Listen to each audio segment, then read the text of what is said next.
Hello student, I am Suraj Pawar, Crescent Classes, Tamri Bag, Usmanabad. In today's lecture, we have seen on page number 64 of Science, Part 1st, Standard 10.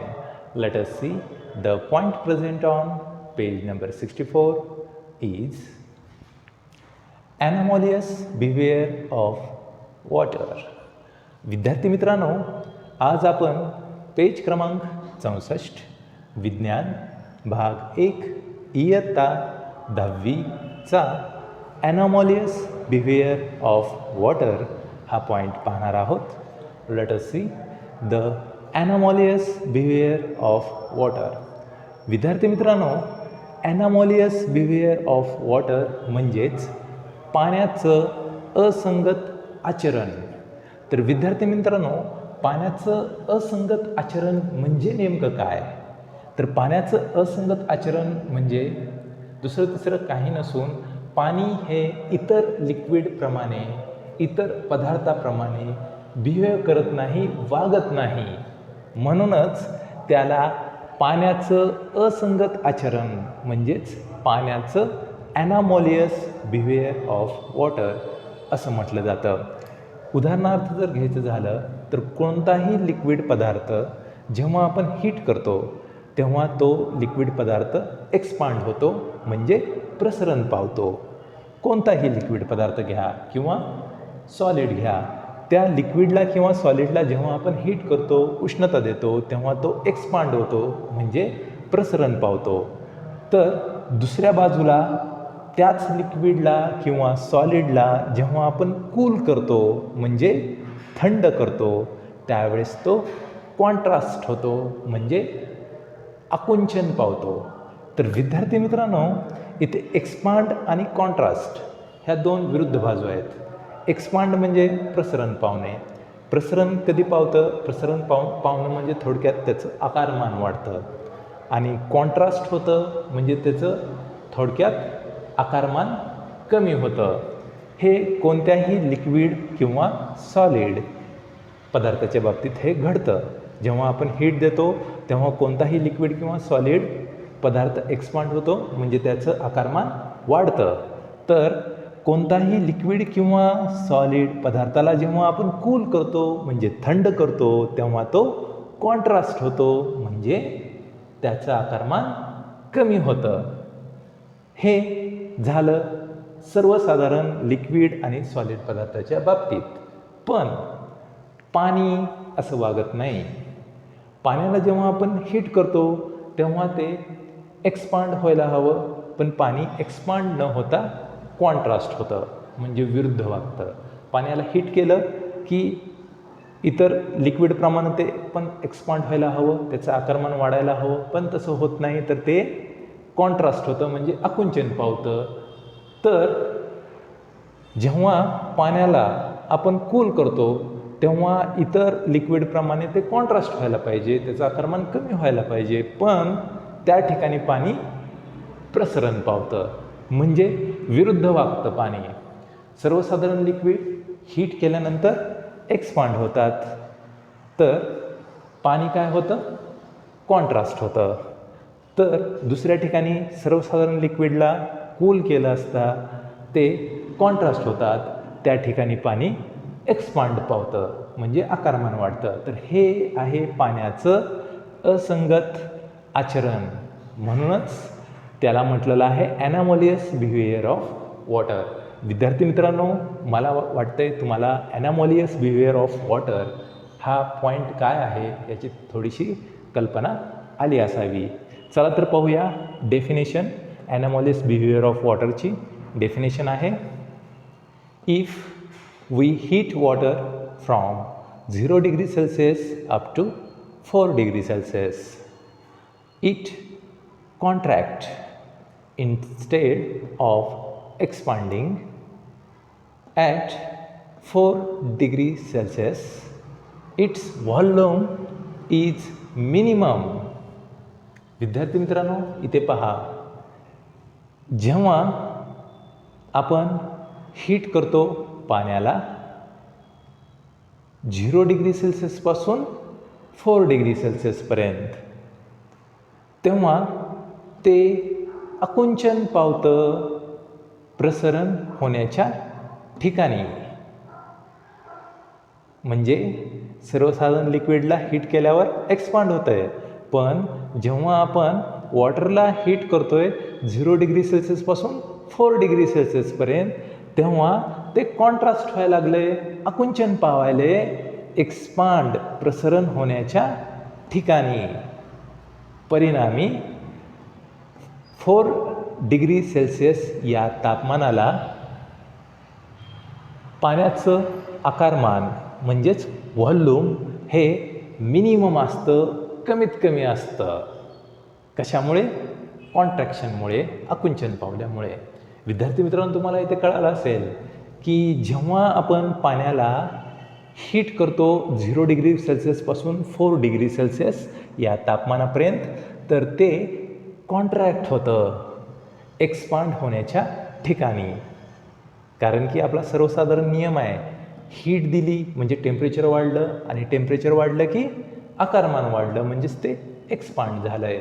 पण पाणी काय करायला लागले, जेव्हा आपण त्याला heat करायला लागलो 0 to 4 डिग्री सेल्सिअसपर्यंत, तेव्हा ते कॉन्ट्रॅक्ट व्हायला लागले एक्सपांड होण्याच्या ठिकाणी. परिणामी काय होतं आहे मग, 4 डिग्री सेल्सिअस या टेम्परेचरला पाण्याचं व्हॉल्यूम म्हणजे आकारमान हे मिनिमम असतं, कमीत कमी असतं. म्हणजेच if we heat water from 0 degree Celsius up to 4 degree Celsius, it contract instead of expanding. At 4 degree Celsius, its volume is minimum. विद्यार्थी मित्रांनो, हा झाला पहिला पार्ट हीटच्या बाबतीत. Okay. If the water is heated further, it expand and its volume increase.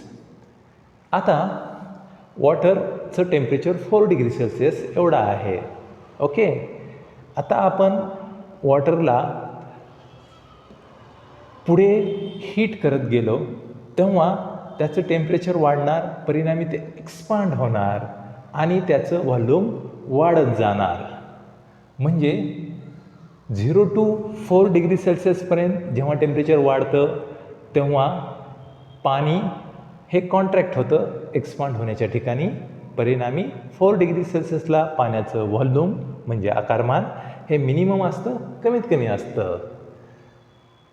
जर 4 degree Celsius टेम्परेचरच्या पाण्याला आपण further पुढे तापवत गेलो, त्याचं टेम्परेचर वाढणार आहे. परिणामी ते एक्सपांड होत आहे आणि त्याचं व्हॉल्यूम वाढत जात आहे. म्हणजेच 4 डिग्री सेल्सिअस या तापमानाच्या पुढे जर आपण त्याचं तापमान वाढत नेलं, त्याला हीट करत गेलो, तर तिथे आता इफेक्ट उलटा व्हायला लागला. म्हणजे 4 डिग्री सेल्सिअसच्या नंतर मात्र पाण्याला जेव्हा आपण हीट करतो आहे तेव्हा त्याचं व्हॉल्यूम इन्क्रीज होत आहे, वाढतं आहे. म्हणजेच the behaviour of water between its temperature from 0 to 4 degree Celsius is called anomalous behaviour of water. म्हणूनच वॉटरचं बिहेवियर, वागणं 0 degree Celsius to 4 degree Celsius या टेम्परेचरच्या दरम्यानचं, म्हणजेच त्याचं ॲनॉमलियस बिहेवियर ऑफ वॉटर, म्हणजेच ते पाण्याचं असंगत आचरण असतं. विद्यार्थी मित्रांनो, तुम्हाला कळालं असेल, ही आहे डेफिनेशन, खूप महत्त्वाची आहे.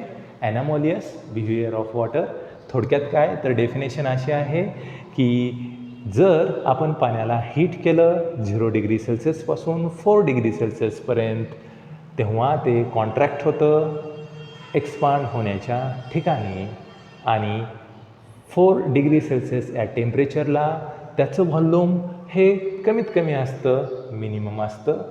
कशामुळे? वॉटर कॉन्ट्रॅक्ट झालेलं आहे त्यामुळे. आणि जर 4 डिग्री सेल्सिअस या तापमानाच्या वॉटरला पुढे हीट करत गेलो तर त्याचं टेम्परेचर वाढणार आहे, परिणामी ते एक्सपांड होणार आहे. म्हणजे 4 डिग्री सेल्सिअस या तापमानानंतर टेम्परेचर वाढल्यानंतर मात्र ते एक्सपांड होणार आहे. इथे काही प्रॉब्लेम नाही, फक्त 4 डिग्री सेल्सिअसपर्यंतचा प्रॉब्लेम आहे. तर 0 to 4 डिग्री सेल्सिअसपर्यंत टेम्परेचर वाढत असताना ते कॉन्ट्रॅक्ट होतं आहे, पण 4 डिग्री सेल्सिअसच्या नंतर मात्र ते सर्वसाधारण लिक्विड प्रमाणात बिहेव करतं आहे. म्हणजे 4 डिग्री सेल्सिअसच्या नंतर जर त्याचं टेम्परेचर वाढलं तर ते एक्सपांड होतं सर्वसाधारण लिक्विडप्रमाणे आणि त्याचं व्हॉल्यूम वाढतं, इन्क्रीज होतं. तर या पाण्याच्या वागण्याला कोणत्या 0 degree Celsius to 4 degree Celsius या तापमानामधील वागण्यालाच ॲनॉमलियस बिहेवियर ऑफ वॉटर असं म्हटलं जातं. म्हणजे if we heat water from 0 degree Celsius up to 4 degree Celsius it contract instead of expanding. At 4 degree Celsius, its volume is minimum. If the water is heated further, it expands and its volume increase. The behavior of water between its temperature from 0 degree Celsius to 4 degree Celsius is called anomalous behaviour of water. तर विद्यार्थी मित्रांनो, हा आहे आपला आजचा point page क्रमांक 64 वरील ॲनॉमलियस behaviour of water म्हणजेच पाण्याचं असंगत आचरण. विद्यार्थी मित्रांनो, आपले ऑनलाईन क्लास तर चालूच आहेत, पण SSC state board Maharashtra March 2021ची जी सायन्स या विषयाची परीक्षा होणार आहे, त्या परीक्षेच्या दृष्टीने अतिशय महत्त्वाची अशी बॅच मॅरेथॉन मार्च 2021 ही बॅच येत्या काही दिवसामध्ये सुरू होत आहे. तर या मॅरेथॉन या बॅचमध्ये आपण परीक्षेच्या दृष्टीने महत्त्वाचे असणारे सिलेक्टेड प्रश्न डिस्कस करतो आणि त्यांचे आदर्श उत्तरे लक्षात ठेवण्याच्या शॉर्ट ट्रिक्सही तुम्हाला आम्ही इथे सांगतो. शिवाय सर्वात महत्त्वाचं म्हणजे अतिशय लिमिटेड शॉर्ट असणाऱ्या नोट्स आम्ही तुम्हाला प्रोव्हाइड करतो.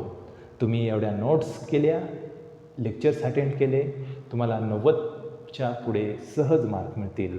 कारण की विद्यार्थी मित्रांनो, परीक्षेच्या अनुषंगाने परीक्षेमध्ये काय विचारतील आणि त्याच दृष्टीने जर आपण वाचन केलं, अभ्यास केला तर आपल्याला नक्कीच जास्त मार्क मिळतील. जर आपण A to Z सर्व वाचत बसतो तर आपल्या लक्षात ठेवण्यावर मर्यादा येतात. खूप वेळेस असं होतं, आपण वाचतो एक, परीक्षेत येतं एक. तर हेच टाळण्यासाठी आपण ही बॅच सुरू करतो आहे. दरवर्षीप्रमाणे ह्या वर्षीही ही 4 महिन्याची बॅच येत्या महिन्यामध्ये सुरू होत आहे. ही 28 फेब्रुवारीला ही बॅच एंड होईल. तर ही 4 महिन्याची बॅच आहे मॅरेथॉन मार्च 2021. तर 10वीच्या विद्यार्थ्यांसाठी विज्ञान या विषयासाठी ही अतिशय महत्त्वाची बॅच आहे. ही बॅच जॉईन करा, तुम्हाला नक्कीच फायदा होईल. तर विद्यार्थी मित्रांनो, या बॅचसाठी तुम्ही माझ्याशी संपर्क साधू शकता. थँक्यू.